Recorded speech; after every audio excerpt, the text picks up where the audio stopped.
Tātad šodien mēs esam klāt trešajā noslēdzošajā turnīrā, pavasara turnīra Okārtas akadēmijas ietvaros. Tas ir projekts, kas tiek realizēts Futbola federācijā ar mērķi atlasīt un identificēt jaunos talantus Latvijas reģionos, kas kalpos par pamatu tam, lai mēs maksimāli censtos aptvert plašāku spēlētāju loku, talantīgāko spēlētāju loku, un caur šīm reģionālajām izlasēm es domāju, ka tam ir ļoti nozīmīga sportiskā nozīme, ka mēs jau no agrīnā vecumā un jaunākie puiši, mums šeit ir 13-gadīgie, cenšamies šos te puišus identificēt, ar šiem te puišiem papildus strādāt, jo 3 gadu ciklā ir 12 šādi te pasākumi, kur laikā mēs praktiski izsijājam visus labākos Latvijas talantīgākos spēlētājus, veicam ar viņiem padziļinātu treniņu darbu un attīstam viņu labākās īpašības. Tā kā es domāju, nākotnē tas dos ļoti lielu atspaidu tam, lai mūsu jaunatnes izlasēs nepalikt nepamanīti neviens talantīgs puisis no vis tālākā Latvijas nostūra, un es domāju, tas ir arī ļoti liels stimuls jebkuram puisim, jebkurā Latvijas vietā tiekties sākotnēji uz savu reģionālo izlasi un parādot sev labi reģionālajā izlasē, kur viņš aizvada gan spēles, kur viņš tiek testēti, gan fiziski, gan tehniski, un arī kur ar viņiem tiek strādāts šajās te talantu skatēs. Mums ir ļoti liels izredzes, ka praktiski vislabākie spēlētāji tiks aptverti un neviens netiks palaists garām.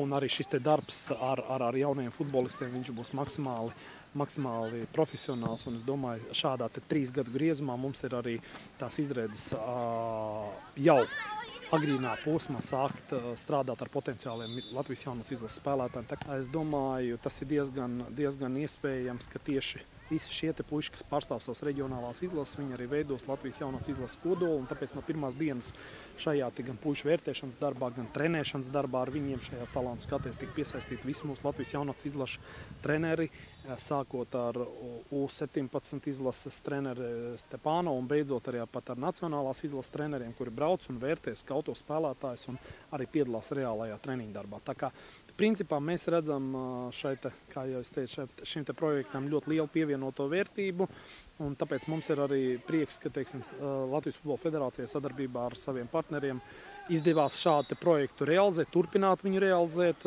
jo iesākums ir bijis pagājušajā gadā, un es esmu pārliecināts, ka šis te projekts strādās ilgtermiņā, un šie te rezultāti būs acīmredzami tuvākā nākotnē jau mūsu izlašu startos. Noteikti var apzināt visus Vidzemes tomēr labākos spēlētājus, teiksim, otrkārt salīdzināt ar citiem reģioniem, skatīties, kas mums pietrūkst, arī, teiksim, skatīties teiksim, ko treneri klubos mācas, uzreiz var redzēt, teiksim, tie rokraksti, kas vēl pietrūkst, pie kā jāstrādā arī mums kā reģiona izlašu treneriem, mēs jūtam savas vājākas vietas un mēs mācāmies no citiem, teiksim, treneriem. Un, teiksim, es tā iedomājos, ja vēl par reģioniem būtu akadēmijas, katrā reģionā viena, tas turnīrs būtu vēl spēcīgāks, vēl interesantāks, jo līdz 6. klasē daudz maz no tie bērni vēl tik lielas atšķirības nav, bet, ka nāk 16, 17, 18, tad uzreiz jūtams atšķirības. Tātad man ļoti patīk šis turnīrs, un es ceru, ka, teiksim, būs iespēja nākošu vasaru, teiksim, pārstāvēt, noteikti arī pārstāvēsim Vidzemi. Mums bija divi treniņi, teiksim, mēs jau daudz maz pozīcijas, taktiku paskatījāmies, un 4 spēles ļoti normāli. Cīņas par noteikti, saliedētība un spēles izpratne, taktika, un, teiksim, lai zinātu turpmāk, pie kā vēl piestrādāt tās vājās vietas. Man nebija grūti, jo es esmu Miltenes komandā galvenais treneris par to vecumu, tad es daudz maz zinu to vecumu gan Vidzemē, gan arī Latvijā pārzinu. Tāpēc man nebija tā grūti savākt. Vienīgi tas, ka, teiksim, Rīgai salīdzināt, viņam stipri vairāk, lielāka atlase, no Vidzemē tas ir mazāk.